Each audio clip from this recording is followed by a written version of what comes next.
Friday action has been completed here, the Penrite Sandown SuperSprint. And we've got 6 very fast drivers, pretty star-studded lineup this one actually, after topping, and it set off the co-driver times as well. So Jamie Whincup doing a good job to park him and Broc Feeney at the press conference today. We've got Garth, Tander and Shane Van Gisbergen finishing second, and third place Chaz Mostert with his new co-driver for this year, Fabian Coulthard. We'll start with Jamie. Just straight back into it, mate, and straight back to the top. Feel good to get back and do what you're so good at doing today? Yeah, thanks, Chad. Actually had a really good day. Enjoyed it. Just to be able to go out there and just have a free swing and a bit of a Friday fang, as you'd call it, to cut some laps. So it's actually really enjoyable. But most importantly, the car felt good. That gives us confidence that if we do a good job in engineering land, we should have 2 competitive race cars. No stranger to driving a race car, but today would have been the first time really of having a chance to be team boss and then do your race car role as well. How are you finding that balance? Yeah, well, I've clocked off the other role, so I'm a driver this weekend, doing all the driver things, getting up late, having a coffee, just cruising around. I'm enjoying a bit of a blast from the past. But it's foreign. It's difficult when you don't drive the car all year. Although it's just exactly the same chassis as what I raced last year. All the Broc's changed the ergonomics quite a bit. So you feel a bit foreign. You're not in your car, but you wobble it around to try to produce a lap time. But all in all, very enjoyable. All right, well done today. Thank you. Moving over to your co-driver. Well, we've got him here, Broc.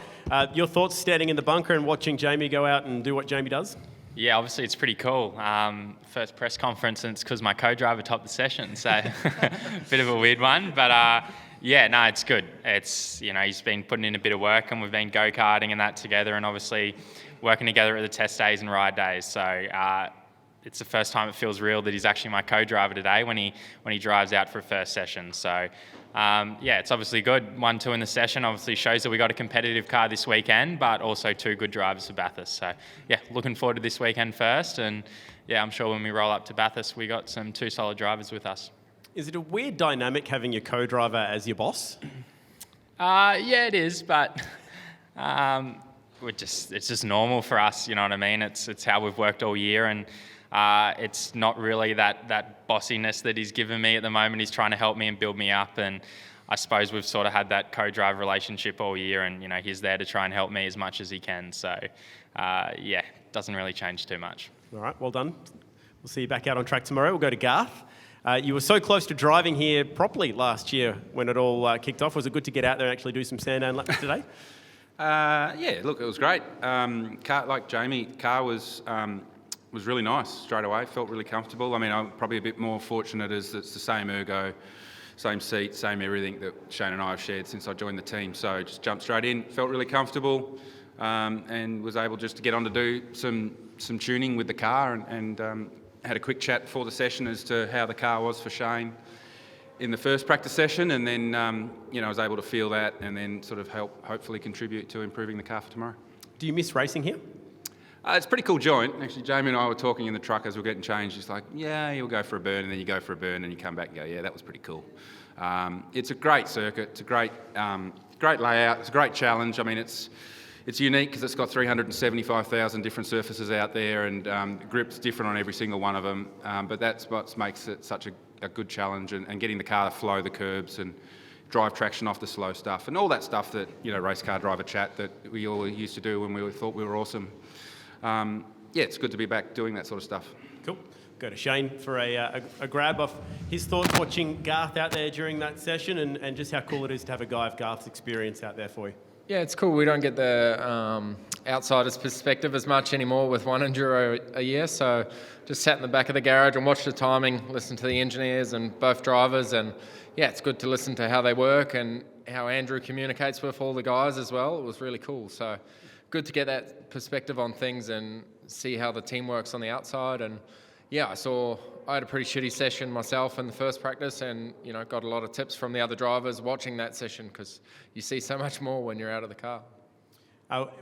Any one thing in particular that wasn't working for you in that practice? All driver stuff, yeah. Just driver stuff. You're able to tune that at the bend pretty quick. Is that the plan this weekend, is not so much the car but more you? Yep. Perfect. All right. Let's go over to Fabian. Your first co-driver session since 2005. Does it feel any different doing a co-driver session to a normal practice session? Oh, not really. No, I think you just hop in and drive, basically. So it was nice to get back in the car. You don't realise how much you miss it until you don't get to do it. So I actually had a lot of fun in that session. So it's good to get out there. We've done a lot of driving amongst all of us. So you just hop back in and it feels somewhat normal. We're lucky we've got the same seating position, same seat belts. Makes life pretty easy. We're on the road to Bathurst. I mean, we're at Sandown. It might not be an enduro in a lead up to Bathurst, but it's starting to get that feeling back. Are you excited to be with the Bathurst winning team from last year? Your gun driver alongside you in a pretty good operation that you're going to be driving at October? It's nice. I'm really enjoying it, and I've been very integrated within the team throughout the year. So that's also good to see how they go through about their business, the processes they go through and things like that. So I know all the team. I drove there from years ago, and there's a lot of familiar faces from 2010 and 11. So it's just getting yourself acquainted with the car and the buttons and everything like that. But so far so good. Nice. And Chaz, to finish up my questions, just your thoughts on and sort of what Shane was saying, having a chance to be in the garages and just watch from afar and learn to see how things play out.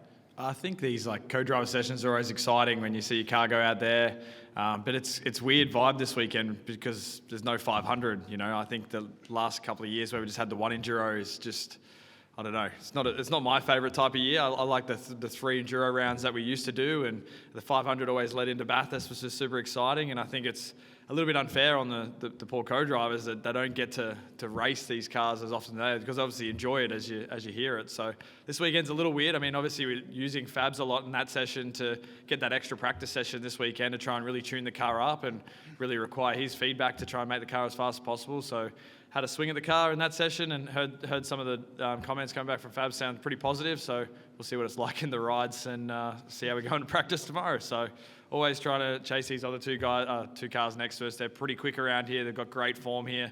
So we'd love to give them a bit of a run for their money this weekend. So it's good to have Fabs here and help with the workload this weekend to try and make that possible. I feel like we're in the golden era of co-drivers. I mean, have a look at the 3 co-drivers that are listed here at this table right now. How important is it to have someone with that level of experience and skill when you roll out to Bathurst? I mean, they're all goats sitting up here. I mean, Jamie's obviously the goat, but these other guys have been fantastic in the category over the years. And then you got Shane up there on a level as well last couple of years. So I don't know, I just kind of feel a little bit out of my place up here. I think I might go back to the 86 series. I'll do that tomorrow, mate. Got the microphone here to pass around to the journos in the room.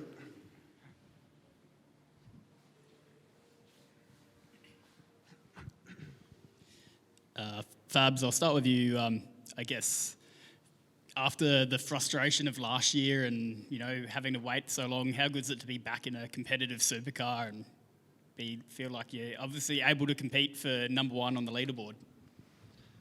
It's awesome. For me, it's it just, don't get me wrong, it's a practice session, you know what I mean? But it's nice to know that I haven't forgotten what to do. Last year, it was a struggle at times and, it was a real battle, but to come out the other side and, to be with Chaz and a good team, it feels normal. I've driven at good teams before and it's just nice to drive a car that's capable. Jamie, from a team owner's perspective, Sandown 500 or, having that second or third enduro, I guess, drivers and media and fans always like it, but from a team owner's perspective, does it make sense now that we're kind of at the other side of COVID? From a team owner's perspective, I'm certainly all for it, no doubt. We had to wind back the category. We cut out a lot of street tracks and also the 3 enduros back to 1 for the COVID period, but we're certainly coming out of that period very strong. Adelaide on the calendar, Gold Coast back, Newcastle next year. It's exciting stuff. And yeah, if somebody asked me the question, should we do the 500 again? I'd say absolutely. And just when you mentioned that you kind of get to clock off, I guess, as a team boss, does Duddo or someone in particular kind of step up, I guess, while you're in driver mode? Yeah, for sure. So yeah, I'm on a day in lieu from the general manager's role. And Duddo, in saying that, over a race weekend, I'm non-performance here. I've been non-performance at every round before today. So no, the guys know what they're doing. So it's business as usual. Jamie, you just mentioned it, but we're here almost in September. It's cold at Sandown. There's no 500, so there's a collective question: how much do you want to see the 500 come back to Sandown?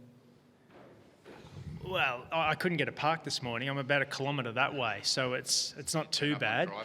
And I turned up on driver hours as well, late in the afternoon. But you know my comments. It'd be great to have it back. But looking forward to this weekend, the sprint round, 3 sprint races. I think we're going to get quite a decent crowd.